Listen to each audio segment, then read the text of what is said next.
No kidding. Oh, I was supposed to change the view too, and I didn't do that yet. Let me do that. Okay. I like people to figure out that I don't know what the hell I'm doing because it gives encouragement to other people who don't know what the hell they're doing too. Yeah. Hello, ladies and gentlemen. Welcome to Mark Isaac Putter Presents. I actually have a network of 4 shows, so I never know which show I'm actually doing. But today we're visiting with Kurt, whose last name is going to be how do you say it again? Roskopf. Roskopf. Yeah. So the Q is silent, huh?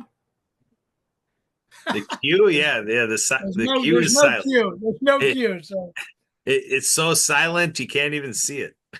all right. So folks, I'm going to put a couple of full disclaimers in here that I always put in anyway, and I got to work on my timer too. You guys have gotten to know me over the years, and I'm just ridiculous. I am a disabled person, and I'm disabled in many different ways. I have 5 pieces to my mental illness diagnosis, which are, if I can remember them, I don't ever remember them all together, but let's see, what are they? Okay, I got my timer going. Uh, PTSD from being a rape survivor. And I do all this not to be phantasmagorical. I do this because there's other people out there who aren't willing to share their disabilities.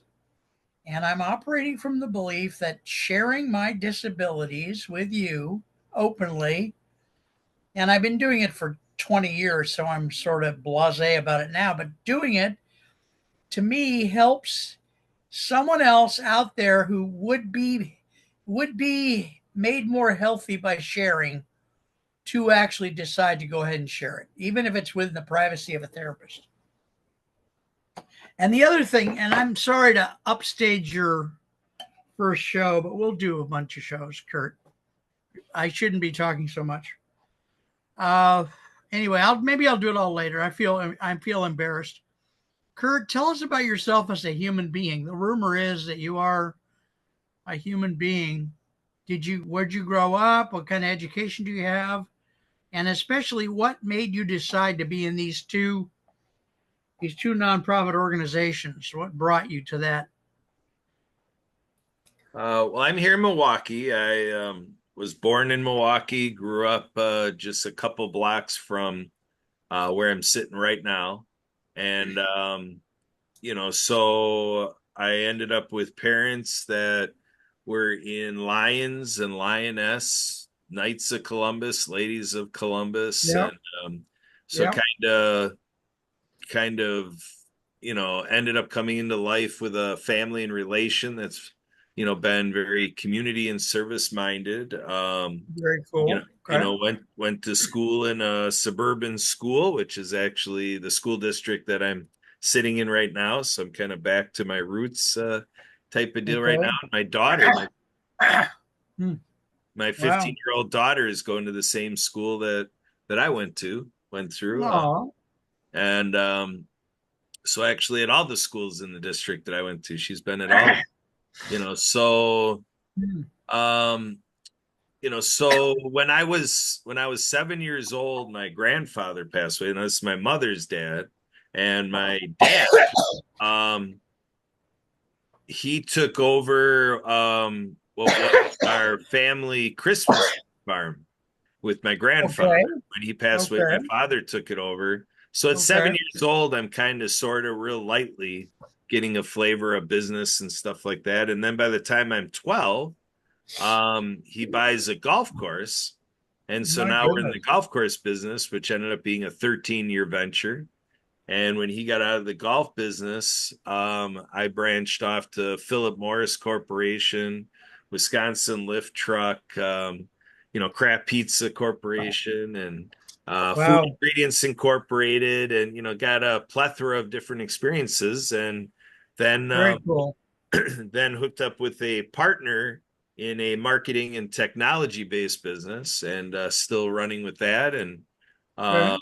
uh, so ministry has always been big for me, and I've evolved into being what I call a disability ally. And I learned that Okay. type of thought from the disability community, to be a disability ally. Okay. That, if I don't document a disability, that I can be someone who helps build our communities to be more formative and favorable under the terms of people Right. with disabilities. Because I was taught how in decades past, community leaders, the pillars of communities, or even chairs of councils or whatever, or Yeah. governors or Yeah. whatever, everybody's like saying Right. how things need to be for disability services, and the people involved in setting up the bureaucracy weren't people with disabilities. But today we see that because of advocates out there, um, appealing to the administration and legislature, Right. that we Right. have to require that, to make sure that Yeah. they say, nothing about us without us is the big Hmm. advocacy Hmm. chant, Hmm. in the business of this. So it's a very interesting time right now, Okay. with 2.5 months to elections here in the States, Yeah. and if you tune in and you think of Americans with disabilities, I'm hoping that everybody is darn right upset at how much people with disabilities are not represented in the political I don't know if conversations. anybody's upset, but I wish they were. And I was even 20, 30 years ago, I was in a speakers bureau for mentally ill people at one of our local, whatever you call them, places that help the mentally ill. So I've been trying most of my life, but it's an uphill battle like so many things, you know. Now, well, some of it I say is because people like myself, with everything I told you, people might think that, I kind of had it together, throughout my 52 years of life. And I really didn't. I didn't realize it. But it was when I was entering my 40s that I started to really make myself more available to the disability community, including the mental health community, with these houses and so forth that are set up Right. as havens, and doing the nonprofit work for Was people there with something that mental health happened in diagnoses. your was there something that happened in your life that caused you to make that difference? Like did somebody close to you become disabled or something happen or you just kind of came to it naturally, organically or what? It was a community experience. The other part of my life is I was born into a water ski family and a ski show family. My mother and my two aunts performed water ski shows with the water ski show group. And then by the Okay. time I was 14, my brother signed on to our local ski group, newly formed group back in the 80s at that time. Okay. And we went to see my brother and water ski show, and then I joined the group. And just a couple of years later, they were approached by a disability service organization that serves Okay. adults with disabilities. And they're back in the 80s saying, there's this thing of an adaptive water ski. So Okay. they approached our club to say, would you be interested to co-write a grant and together to start an adaptive water ski program for an annual outing, in August every year. And actually, this event is one we're doing this weekend. It falls on this coming Oh, Saturday. what's Uh, the name of the event? the Greg Wilkinson Memorial Waterfront Festival. Huh? So it'll be on Pewaukee Lake, west of Milwaukee. And, so through that experience, and with this partnership and my community work, I got more involved with this disability service organization. And they ended up telling me about this group, 15 years ago, was big on, it's called People Can't Wait. Because in Wisconsin, uh, Okay. 15 years ago, Wisconsin was having trouble keeping up to the with the wait list. The Mm, wait list in Wisconsin yeah. 15 years ago was ridiculous. And so a people can't wait group was set up. And then I went to the legislative breakfast about 12 years ago, and I met a gentleman there who was a self-advocate. And I told him about my water skiing venture, ski show, and doing this annual event for people with disabilities. And he got Right. interested. He ends up joining the club when he has a DJ business.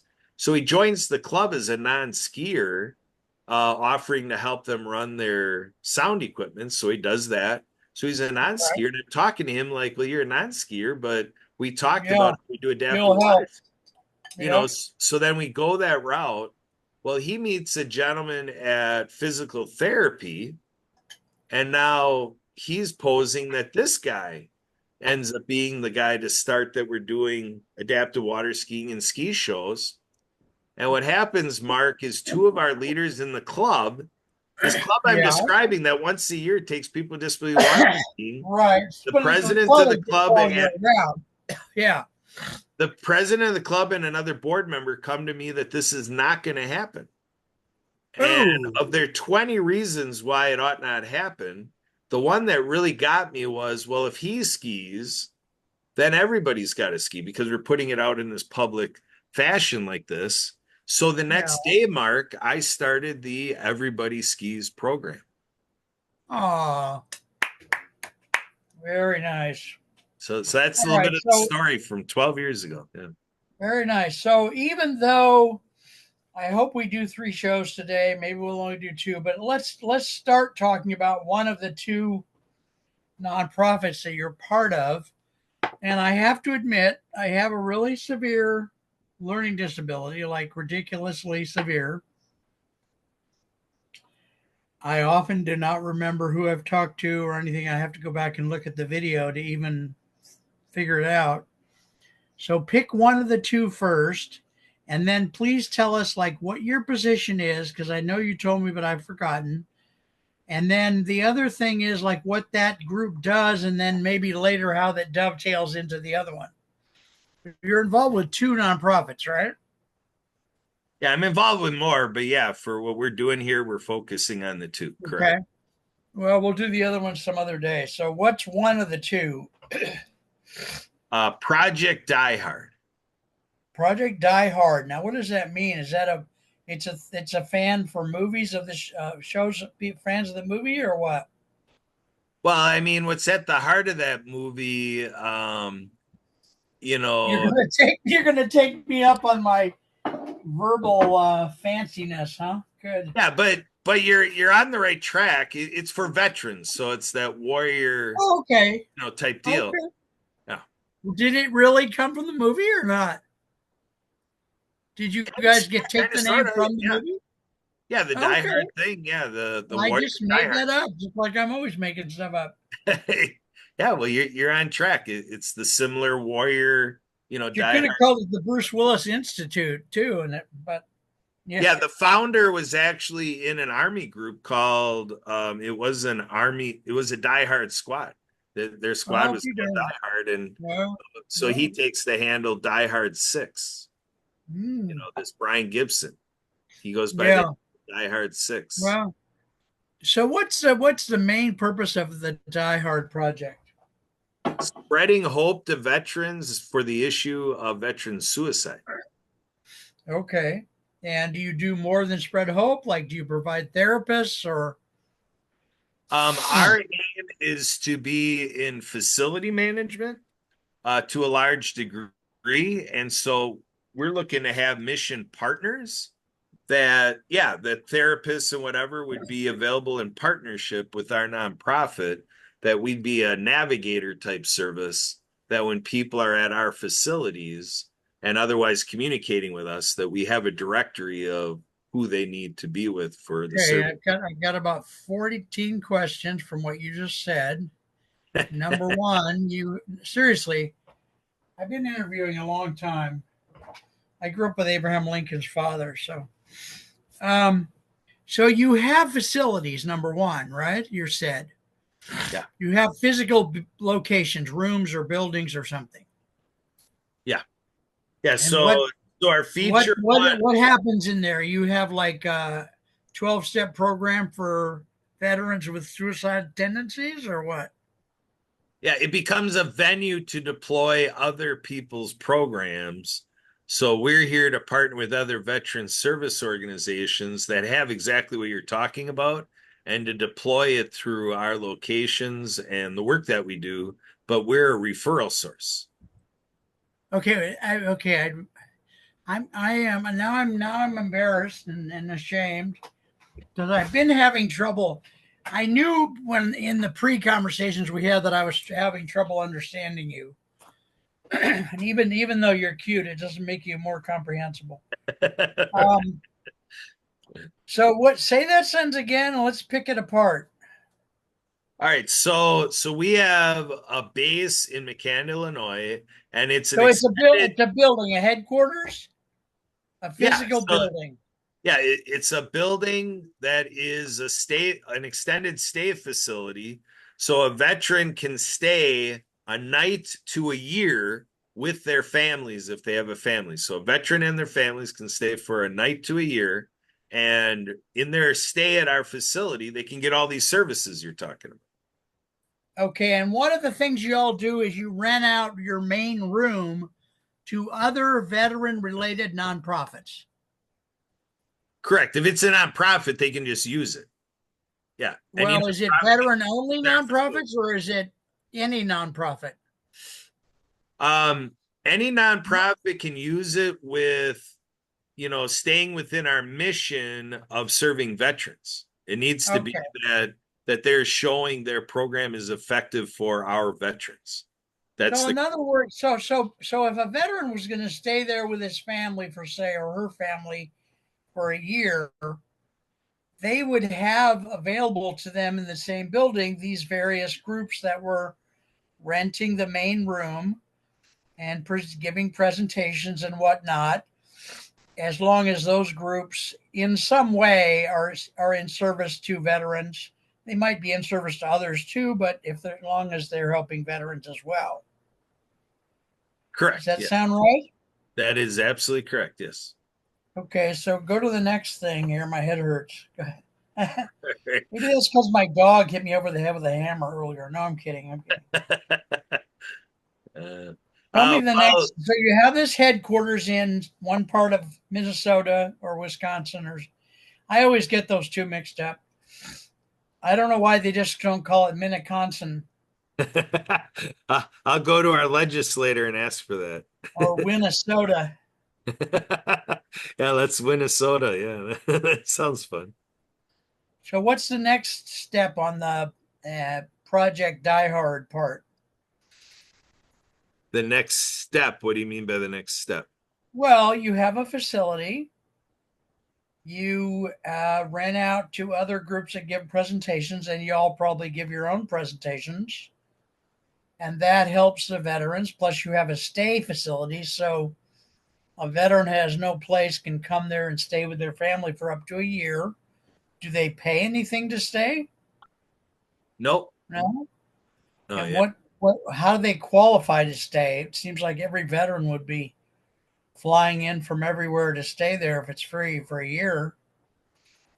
Yeah, if they're a veteran and you know, and we're seeing their need for, mental health purposes or to get their life back in order or to make some adjustment to, kind of keep them averted from the direction of suicide ideation, elements of PTSD, what have you. Yeah, it can be a whole litany of reasons. So if we have the space and a veteran comes with a need in this realm, the space Right. is for veterans. Yeah. Now let's talk about a less tangible thing. How do you figure out? How do you find? How do you locate? Oh, you left. He got so disgusted with me, he just friggin' left. Now, okay. It was nice meeting you, Kurt. Yeah, right. Ladies and gentlemen, that's the end of our show. Kurt is boycotting me and the show both. Yeah, Mm. yeah, you're transferring your headache to me. I had to. He got a call from President, who I'm going to refer to as President Harris, and had to take it. No, so how do you Do you have people going out in the community?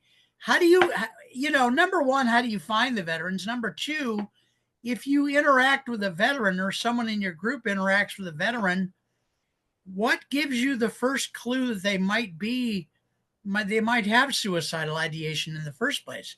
Because a lot of people deny it, even if they have it. And some people, not too many, but some veterans don't have it. So, how do you even extrapolate that? Yeah. Yeah. In our work, we just go out there to show we're available in the mission of combating veteran suicide. And we just advertise our mission and our objective. And yeah, it takes a veteran. Like if they're denying it, yeah, they won't be using our services So because we you go out and you broadcast what you do. You don't try to surreptitiously sleep over in the homeless camps hoping somebody says I'm going to cut my throat. right. Right. That's for sure. You got it. All right. And do you seem to be attracting mostly homeless veterans, or you get people from WVHF or whatever it's called, Veterans of Foreign Wars, and the younger veterans groups from Iraq and all that? Do you get people from those groups, or where do they come from? Yeah, you got the right idea. We're taking big efforts to network with veteran service organizations, and by teaming up with other service organizations serving veterans their way, they know Yeah. we're here if the issue of suicide comes up. So, okay. So, what situation would you be in which it would come up? Like, is it one of your groups at your place, or do you do like stuff out at the county fair, or what? How do you get yourself in a situation where some veteran might confide in someone in your group? Hey, I notice I'm just so depressed and I can't get out of it, and I'm afraid I'm going to do something. And how do you get to that spot in life? I mean, how do you? Yeah, it's a full marketing program, including public events, like you say, to be at fairs and whatever is where we go. And the veteran conferences like the VFW, like you mentioned, the Veterans Right. Wars.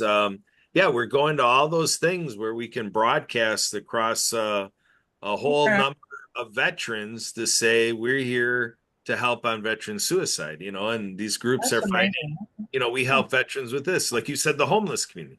So, Yeah. some service organization might be helping homelessness, and then they may have within their community of people with home insecurity. Now they Veteran. might And be veterans. Yeah. under suicide ideation being in that circumstance. Yeah. Okay. So then, how big is your reach? You're in which state now? Minnesota? I personally am in Milwaukee, Wisconsin. Okay. I, Um, I honest to God, I get them mixed up. So you guys are in Wisconsin. Your group mostly operates in Wisconsin, or what? we actually have our administrative offices are in Paducah, Kentucky, and we have Huh. a base with this facility in McCanda, Illinois. So you have Wisconsin, Illinois, and Kentucky is where we're physically operating. We have part of our leadership team is in Texas, and so we're using the Zooms and stuff like that, social media. We have a podcast this evening that starts in 2 hours. We're going to be running a podcast to get out there that way for exposure and what we. How did you get to be so big? Well, Brian, the founder, has been, working on this for over a dozen years. You know, so so it's a decade's worth of work, type of deal. And, just I met Brian through a podcast, through a Facebook Live. A All mutual right. contact Okay. invited me to be on a Facebook Live, and they had invited him as well. And so I didn't know he was coming on, but then they Right. told me they begged my pardon because Brian was coming on. I'm like, well, who's this Brian? And when they told me who it is, I'm just like, yeah. Oh So my then God. as a result of that Facebook Live, Brian and I talked for an hour after that live stream deal, and Yeah. I immediately became an ambassador because I told him I definitely put as a priority in my life to help save the lives of our veterans. That's And how top. many years ago is that for you? With Brian, I've been working with him for a couple of years. Okay. 2020 And at the you end of you 2000. guys are working only with veterans, meaning people who have come out of the service, or do you work with active service members also? We're happy to work with active servicemen and women. We are primarily putting our effort into reaching veterans, and if we secondarily reach people in active military, yeah, we're happy to serve. Yeah. And do you have a relationship with the various military branches? Like, do any of them say, "Hey, thanks," or "Here's some money," or none of that's We're going on, right? actually, yeah, we're in those efforts right now. We're teamed up with actually the Disability Channel, and then we have Southern Illinois University as an educational partner, and so we're collectively right now appealing to senators and so forth for what you're talking about, going through the legislative and administrative route Oh my versus. God. I made a small mistake. It's not too bad. Yeah. We ran out of time. Usually I notice but what I do is I make it shorter on purpose in case I forget. Yeah, So, no problem. ladies and gentlemen, we're going to stop this particular show. I apologize for it being so abrupt. We're going to go right into another show. We're going to take a 5-minute break or something. I'm going to try turning off the recording and then leaving the other thing on, see if it works. Like Zoom and I don't know. We need to go to battle at some point. But anyway, ladies and gentlemen, I love you all very much. Thank you for being here. Thank you for caring about people with disabilities. Kurt and I are going to do at least one more show. He's got a meeting in a couple hours, so we might only do one or we might do two. And I've got to look at my calendar. So thanks, folks. This is show number 1 of 2 or 3, and they'll be on my YouTube channel. So please do, please do blah, blah, blah, whatever I'm trying to say. Talk to you later. Kurt, space, say your last name again. Roskopf, Kurt Roskopf. Roskopf. All right. Sounds Russian. No, I'm kidding. All right. Talk to you guys soon. I'm going to click the pause button or whatever it is called. Ladies, gentlemen, homies.